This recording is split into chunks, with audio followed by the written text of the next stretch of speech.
திமுக தாவேக ஆட்சியை ஒப்பிட்டு அமைச்சர் ஆதவ் அர்ஜுனா எதிர்க்கட்சித் தலைவர் உதயநிதி ஸ்டாலின் இடையே காரசார விவாதம் நடைபெற்றது. இதனை தற்போது பார்க்கலாம். அங்க 57 பேர் இருக்காங்க.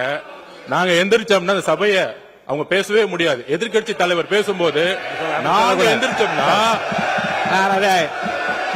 அதாவது மாண்புமிகு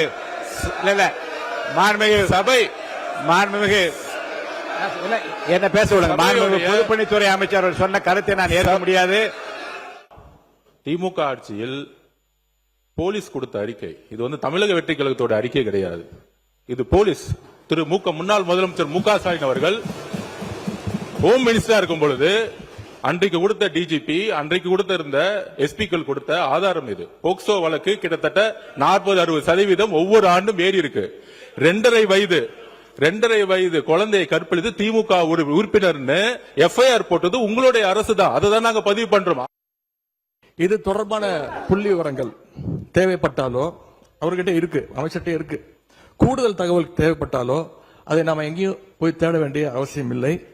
இந்த ஆட்சியில இன்றைக்கு சென்னை மாநகர கமிஷனராக நியமிக்கப்பட்டுள்ள திரு அமல்ராஜ் IPS அவர்கள்கிட்ட இந்த அரசு கேட்டுச்சுன்னா அவரே இந்த தகவல்களை தெளிவாக எடுத்து கொடுத்துருவார். ஏன்னா அவர் தான் இன்னைக்கு கமிஷனர் இருக்கிறாரு. இந்த EBCID பிரிவை தலைமையேற்று நடத்தியவரும் அவர் தான். அவர்கிட்ட கேட்டா கரெக்டா சொல்லுவாரு. எத்தனை டன் கஞ்சாவை பறிமுதல் பண்ணோம், எத்தனை பேரை நாங்கள் கைது செஞ்சிருக்கிறோம், சிறப்பு புகார் எண்கள் எத்தனை அறிவிச்சோம், விழிப்புணர்வு நிகழ்ச்சிகள் எல்லா டேட்டாவும் அவர்கிட்ட இருக்கு.